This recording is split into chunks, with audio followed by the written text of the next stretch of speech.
अनंत कोटि ब्रह्मांड नायक राजाधिराज सच्चिदानंद सद्गुरु श्री ब्रह्म चैतन्य महाराज की जय।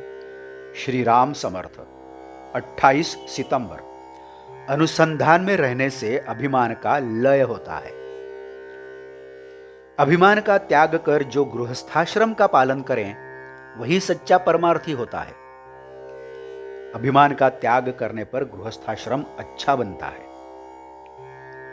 मैं कहता हूं वैसा ही हो, ऐसा कभी नहीं कहना चाहिए। अभिमान की नींव पर बनी इमारत मजबूत नहीं होगी। अभिमान देह और तत्संबंध में आने वाले विषयों का होता है। अभिमान की जड़ ही हटानी चाहिए। अतः मैं देह का हूं यह कहना ही छोड़ देना चाहिए।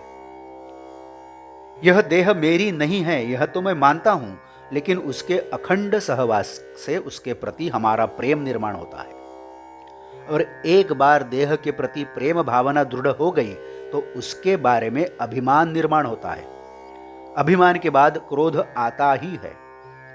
अभिमान का मतलब मैं करता हूं की भावना का होना।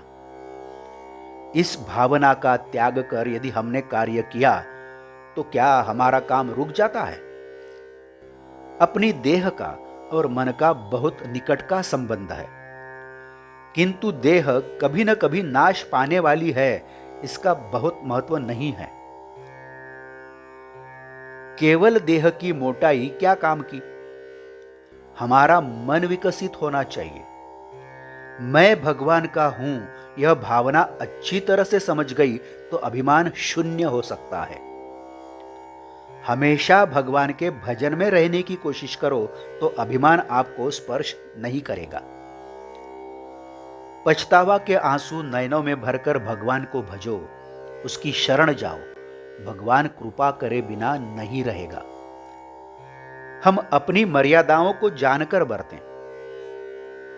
फलानी कोई बात विशेष ढंग से घटे ऐसा जब तक आपको लगता है तब तक व्यवहार की दृष्टि से जो प्रयत्न आवश्यक है वह करना चाहिए, किंतु प्रयत्न करने पर उसका फल छोड़ देना चाहिए और जो परिणाम निकले उससे संतोष मानना चाहिए। अपना अंतःकरण हमेशा शुद्ध रखें। रात को बिस्तर पर लेटने के बाद अपने अंतःकरण को टटोलें और देखें कि क्या मैं किसी का द्वेष करता हूं, मत्सर करता हूं। यदि वैसा होगा तो उसे मन से बलपूर्वक हटा दें। यदि वह भावना अल्प भी बची हो तो वह अपने परमार्थ में बाधा बनेगी। अपना मन निश्चय पूर्वक ऐसा कहें कि मैं किसी का द्वेष नहीं करता हूं। अपना मन इतना शुद्ध होना चाहिए, इतना सीधा हो कि अपना मन तो किसी का द्वेष मत्सर न कर, बल्कि हमारा द्वेष मत्सर कोई करता है यह कल्पना तक हमारे मन में नहीं आनी चाहिए। मैं भगवान का हूं ऐसा अखंड अनुसंधान रखकर हम भगवत स्वरूप क्यों नहीं हो पाएंगे? जो अंतर्बाह्य भगवान की भक्ति से भरा होगा वही सच्चा ज्ञानी है। जिस मात्रा में यह भान देह में व्याप्त होगा और तदनुसार भगवान का स्मरण मन में होगा, उसे सच्चा साधक, वही सच्चा अनुसंधान रखने वाला, उसी को सच्चा मुक्त माने। आज का बोध वचन।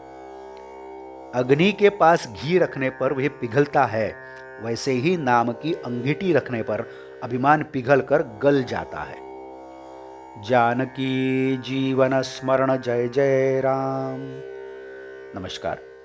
यदि आप इस चैनल के लिए नए हैं तो कृपया सब्सक्राइब करिए। यदि आपने इस चैनल को अभी तक सब्सक्राइब नहीं किया है तो आप भी सब्सक्राइब करिए। इस चैनल को लाइक करिए, शेयर करिए, कमेंट्स दें। बेल आइकन दबाना मत भूलिए। धन्यवाद।